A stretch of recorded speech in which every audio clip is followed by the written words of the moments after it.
I made one mistake, one kiss, and it destroyed everything. But let me go back to the day I walked into Hanseong Academy and realized I was never supposed to be there. My name is Amara. I'm 17 years old. I'm from Lagos, Nigeria. And 3 months ago, my life was normal. I lived with my grandmother in a small yellow house near the market. Every morning, I'd wake up to the sound of vendors selling plantains and yams. I'd walk to school with my best friend, laughing about boys and dreams and impossible things. Then my grandmother got sick. Real sick. The kind of sick where doctors shake their heads and say words like expensive and treatment and maybe. I stopped sleeping.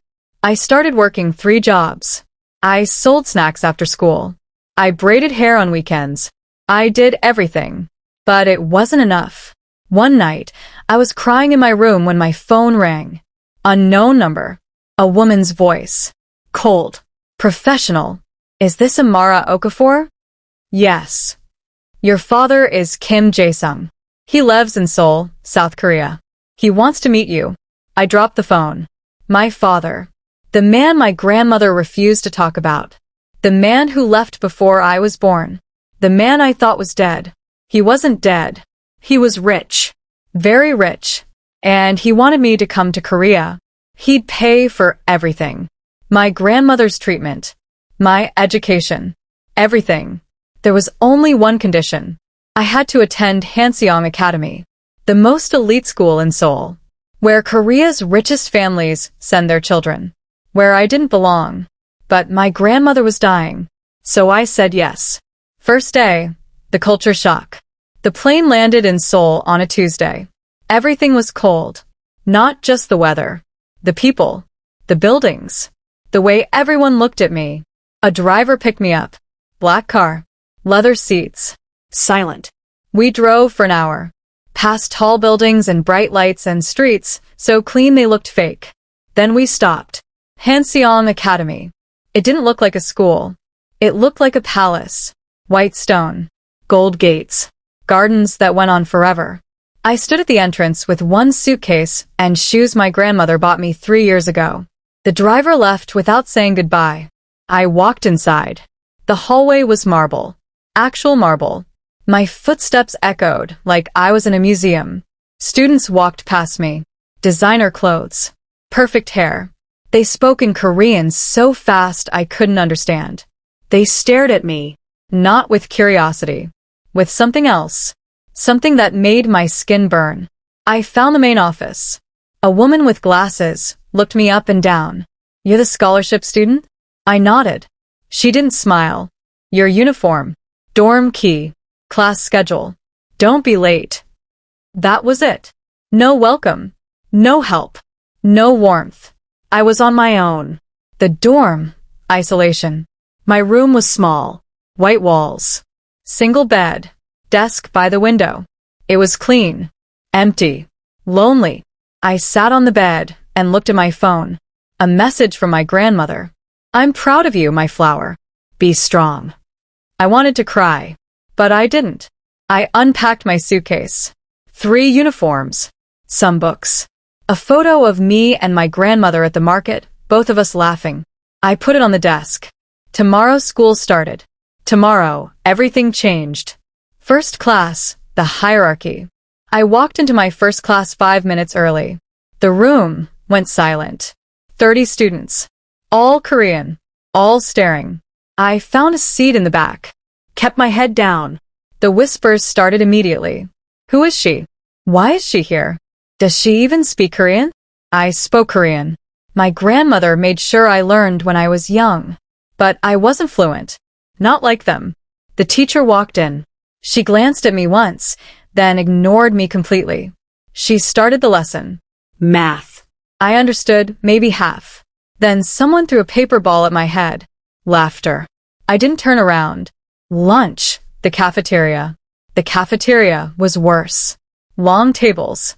Groups of students who'd known each other since childhood. I got my food. Rice. Soup. Kimchi. I looked for somewhere to sit. Every table was full.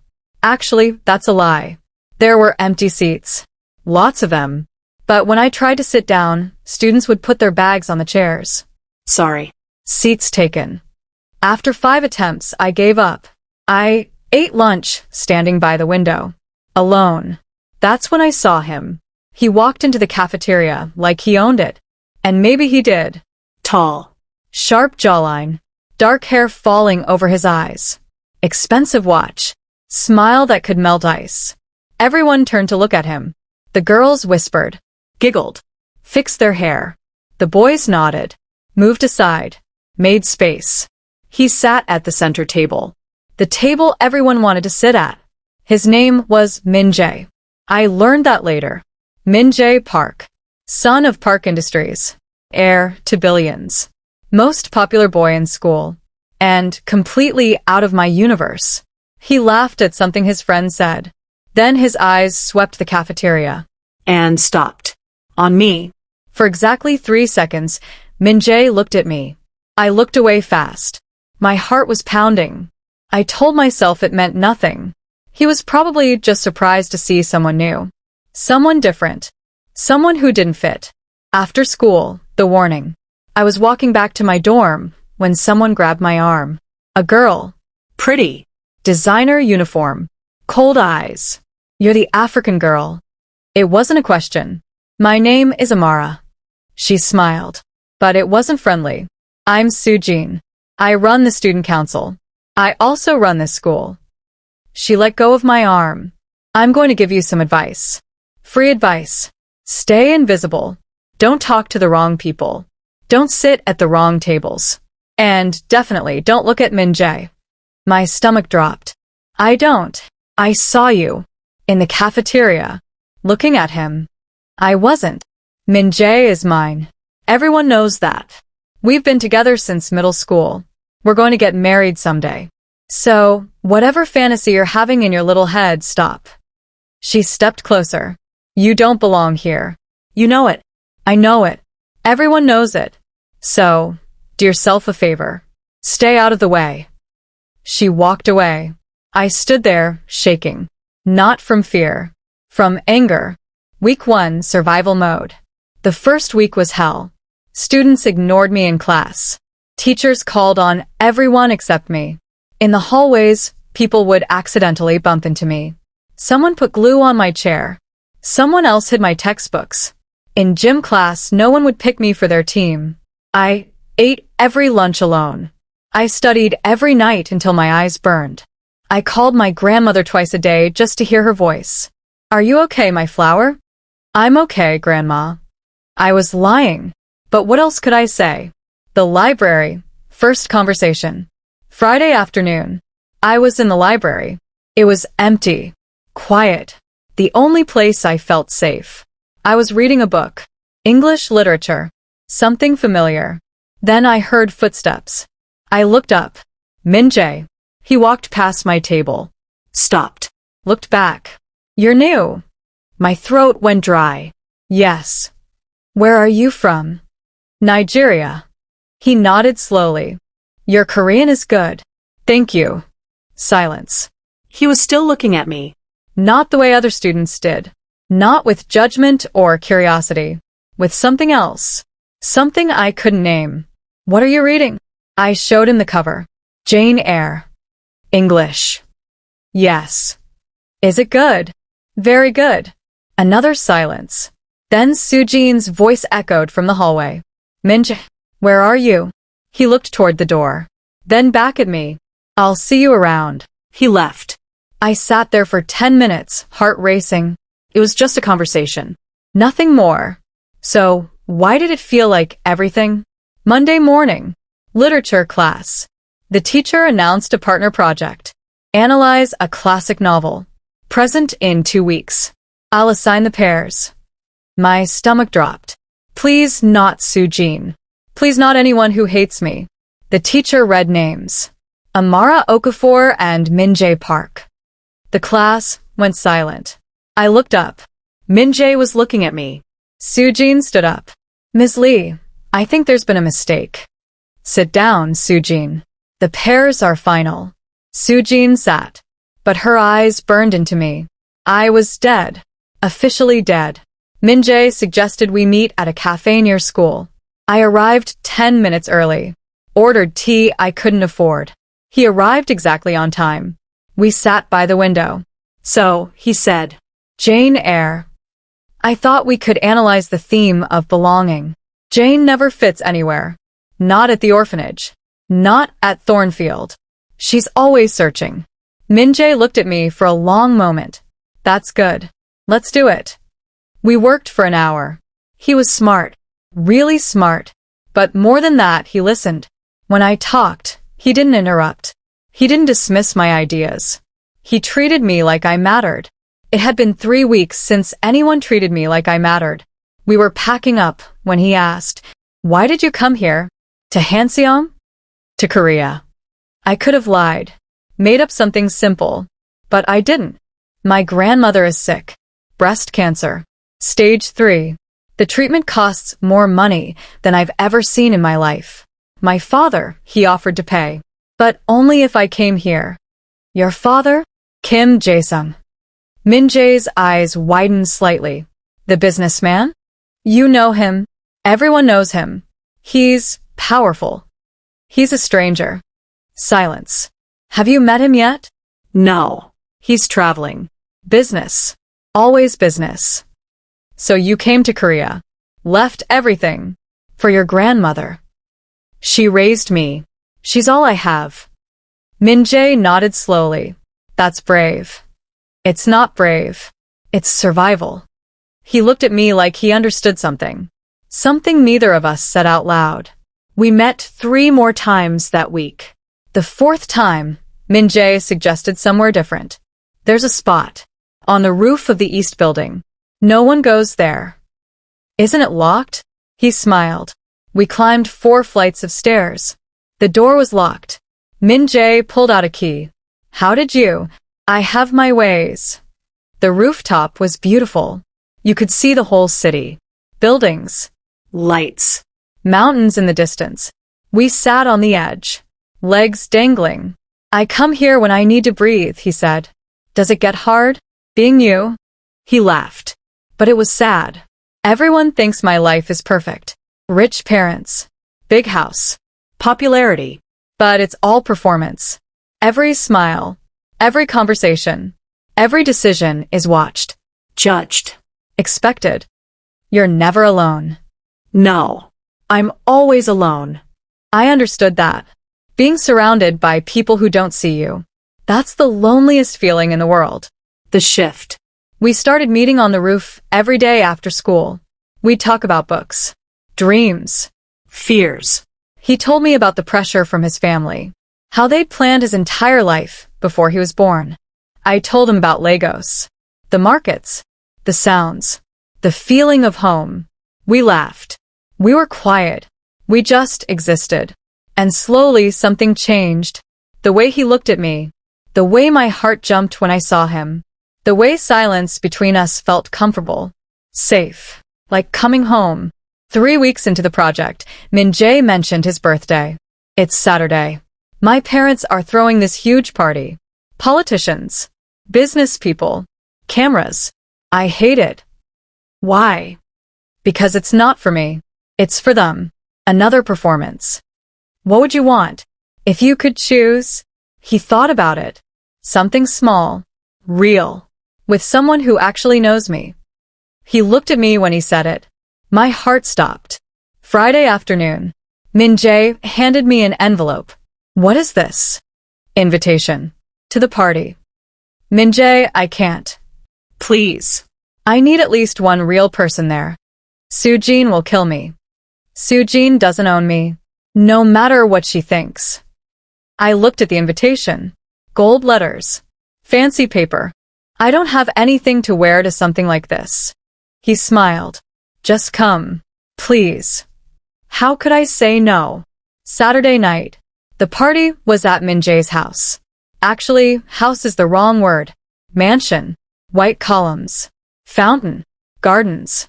Valet's parking cars that cost more than my grandmother's house. I wore the only nice dress I owned. Blue. Simple. Nothing special. I felt like an imposter. I walked up the steps. Security checked the invitation. They let me in. The inside was even more intimidating. Crystal chandeliers, marble floors, people in designer clothes drinking champagne. Classical music played. Everyone looked powerful, important, untouchable. I wanted to leave. Then I saw him. Min Jae, standing across the room in a black suit. He was talking to some older men. Businessmen probably. But his eyes were scanning the crowd, searching. Then he found me. He smiled. A real smile. And suddenly, the room didn't feel so big anymore. Min Jae excused himself and walked over. You came. I almost didn't. I'm glad you did. His parents were watching us. A woman in diamonds. A man with sharp eyes. They looked displeased. Do you want to get out of here? Min Jae asked. What about your guests? They're not here for me anyway.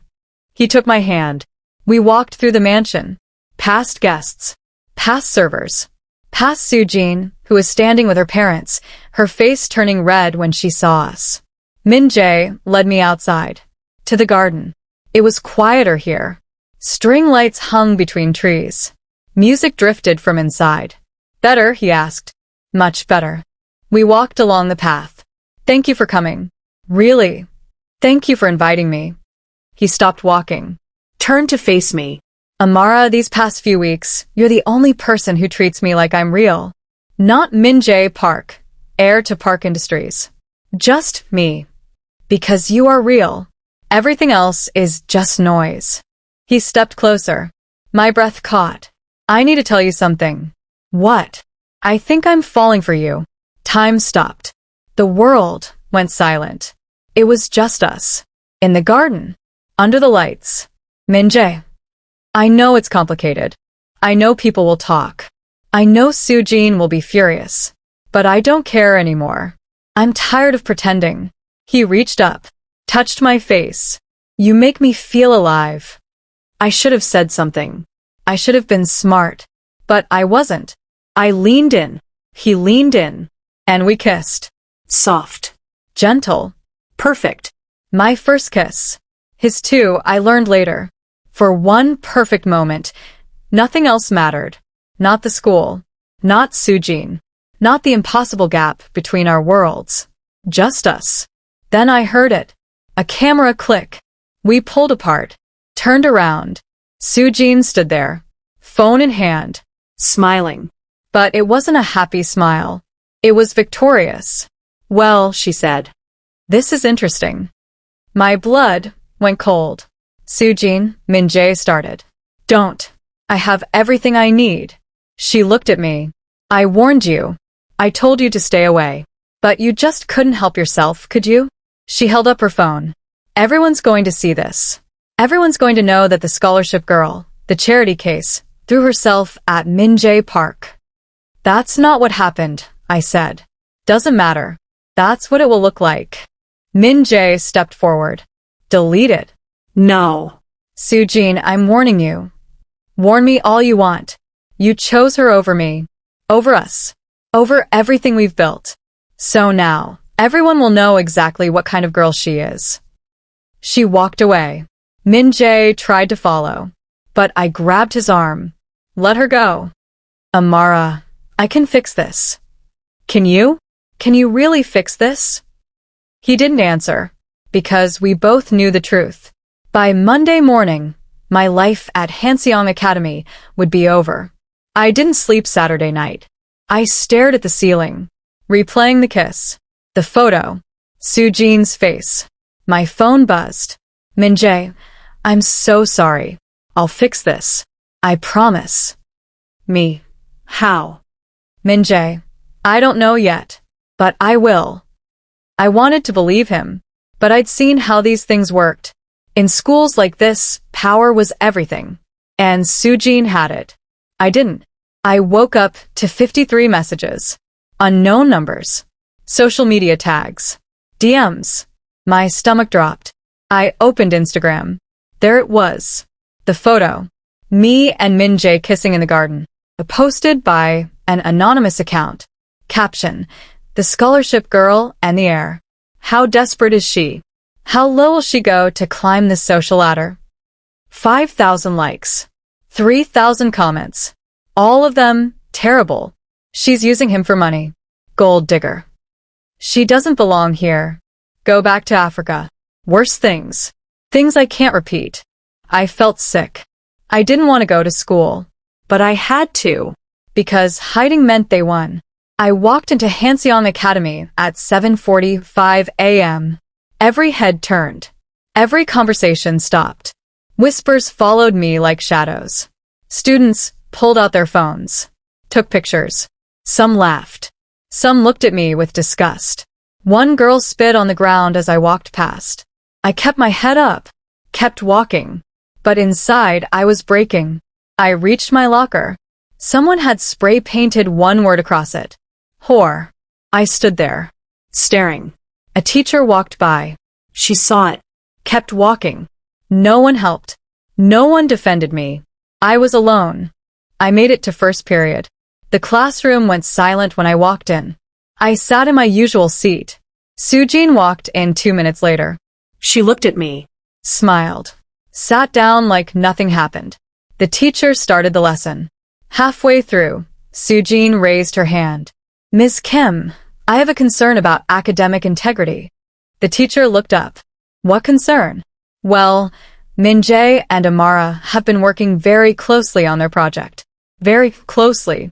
I'm worried about whether their work is appropriate, or if there are other motivations. The class snickered. My face burned. Sujin, that's enough.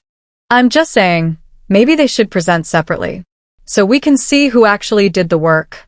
Because I think we all know who's really doing the thinking in that partnership. More laughter. I stood up. Excuse me. I walked out. The bathroom. I locked myself in a bathroom stall. Sat on the floor. Finally let myself cry. Hard. Ugly. Painful. I cried for the girl I used to be. The girl who laughed in Lagos markets and braided hair with friends and never felt like she didn't belong. That girl was gone. This place took her. Min-jae finds me. There was a knock on the bathroom door. Amara. Min-jae's voice. Go away. I'm not going anywhere. You shouldn't be here. This is the girls' bathroom. I don't care. Silence. Please come out. I wiped my face. Open the door. He looked at me. And I saw something I'd never seen before. Guilt. I'm sorry, he said. This is my fault. All of it. It's not your fault. It is. I should have been smarter. Should have protected you. From what? From liking you? From being stupid enough to think I could have something normal? You're not stupid. Then why does it feel like I am? He stepped closer. Because they want you to feel that way. Sujin. The school. Everyone. They want you to break. But you can't. You're stronger than them. I don't feel strong. You are. You left everything. Came to a foreign country. Survived weeks of hell. You're the strongest person I know. I wanted to believe him. But believing felt dangerous. The decision. We need to stop this, I said. Stop what? This. Us. Whatever this is. No. Min-jae. No. I'm not walking away. I don't care what they say. But I do. I care. Because I'm the one paying the price. Not you. Me. He grabbed my hands. Then let me pay it too. Let me stand with you. You can't. Your family. Your future. Everything you have to lose. Means nothing if I lose you.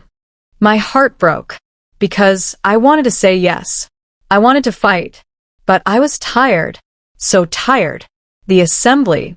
That afternoon, the principal called an emergency assembly. All students. Mandatory attendance. We filed into the auditorium. I sat in the back. Min-jae tried to sit next to me. I shook my head. He sat 3 rows ahead. The principal took the stage. Students of Hanseong Academy. We pride ourselves on excellence, integrity, respect. However, recent events have shown that some students have forgotten these values. My stomach dropped. Social media posts targeting other students will not be tolerated. Bullying will not be tolerated. Anyone found participating in harassment will face immediate consequences. Hope flickered. Maybe this would help. That being said, students must also remember that behavior has consequences. Relationships that distract from academic excellence or create drama within our school community are not appropriate. The hope died. We expect all students to maintain proper boundaries and focus on their studies. This is a place of learning, not a place for romantic entanglements. He looked directly at me when he said it. The message was clear. I was the problem, not Sujin, not the bullies. Me. The breaking point. After the assembly, things got worse. Students emboldened by the principal's words. Someone pushed me in the hallway. Someone else poured juice on my homework. In gym class, a girl accidentally hit me in the face with a volleyball. Hard. My nose bled. The teacher sent me to the nurse. I sat on the cot. Tissue pressed to my face. And I thought, I can't do this anymore. The call home. I called my grandmother that night. My flower. How are you? I couldn't speak. I just cried. She listened. She always knew when something was wrong. Tell me. So I did. Everything. The bullying. The photo. The isolation. Min-jae. The kiss. All of it. She was quiet for a long time. Then she said, "Do you remember the story I told you? About the palm tree?" Yes. A palm tree bends in the storm. Everyone thinks it will break. But it doesn't. Because it's flexible. Strong at the root. The storm passes. And the tree is still standing. Grandma, I don't feel strong. You are my palm tree. You bend. You suffer. But you don't break. Never break. What if I want to come home? Silence. Is that what you want? I thought about it. Really thought about it. Going home meant giving up. Giving up meant no treatment for her. Giving up meant they won. No, I whispered. I want to stay. Then stay. And fight. Not with anger. With dignity. Show them who you really are. I hung up feeling different. Not better. But different. Like, maybe I could survive one more day. The project presentation. 2 weeks passed. The day of the literature presentation arrived. Min-jae and I had barely spoken. Not because we didn't want to, but because every time we were near each other, students surrounded us with phones. We met in the library one final time to practice. "Are you ready?" he asked. "I don't know. We wrote a good presentation." "I know. So let's show them." We walked to class together. The room fell silent. Sujin sat in the front row, arms crossed, smiling. We stood at the front of the class. Set up our presentation. Min-jae spoke first. Jane Eyre is a novel about belonging. About a girl who doesn't fit anywhere. Who is too poor for the rich. Too proud for the poor. Too plain. Too passionate. Too much of everything except what people want her to be. I continued. But Jane never changes who she is. She suffers. She's alone. People reject her. But she never pretends to be someone else. She stays true to herself. Min-jae looked at me. And in the end, she finds belonging. Not because the world changed, but because she found someone who saw her. Really saw her. For exactly who she was.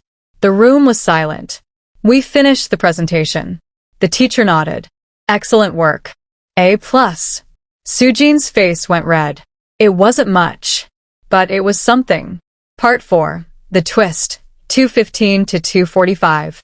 The father arrives. That weekend, I got a message. From my father. Kim Jae-sung. I'm back in Seoul. We should meet. Tomorrow. 2 p.m. The Grand Hotel. My hands shook. After 3 months, he wanted to see me. I didn't know if I was ready. But I went anyway. The meeting. The Grand Hotel was as fancy as I expected. Gold. Marble. Chandeliers. A hostess led me to a private room. My father was already there. Sitting at a table. He looked normal. Average height. Business suit. Tired eyes. Not the monster I'd imagined. Not the hero either. Just a man. Amara. Mr. Kim. He flinched. You can call me father. I don't know you. He nodded. Fair. We sat in silence. How is school? He finally asked. It's fine. I heard there was some drama. My stomach dropped. You heard about that? I hear about everything that happens at Hanseong. I'm on the board of directors. Of course he was. So, you know what's been happening to me? Yes. And you didn't do anything? He looked at me. What would you have wanted me to do? Protect me. Help me. Something. By fixing your problems? By using my power to make things easier? Yes. Then you'd never learn. I stared at him. Learn? Learn what? How to be bullied. How to be hated. How to survive. How to be strong. How to stand on your own. I didn't ask for this lesson. No. But you need it. I stood up. Is that why you brought me here? Not because you wanted to know me. Not because you felt guilty. But to teach me some kind of sick lesson about strength. I brought you here because your grandmother is sick. And because I owed her. Owed her what? He looked away. The truth. The truth. He told me everything. 20 years ago, he was a student, studying business in London. He met my mother at a university party. She was beautiful, funny, Alive. they fell in love, Fast. hard, young love. But his family didn't approve. A Nigerian girl, no money, no connections. They gave him an ultimatum. Come home. Take over the family business, or lose everything. He chose the business. He left London, left my mother, left everything. He didn't know she was pregnant. By the time he found out, years had passed. He sent money, every month, through a lawyer. But he never came back, Never met me. never tried. Why? I asked. Because I was a coward. Simple. Honest. Painful. Your grandmother called me 3 months ago, told me she was sick, asked me to help you. I said yes, not to make up for the past, because I can't, but because it was the right thing to do. He looked at me. I don't expect forgiveness. I don't deserve it. But I want you to know, you're stronger than I ever was. And I'm proud of you. I didn't know what to say. So I said nothing. I left. The walk home. I walked back to the academy.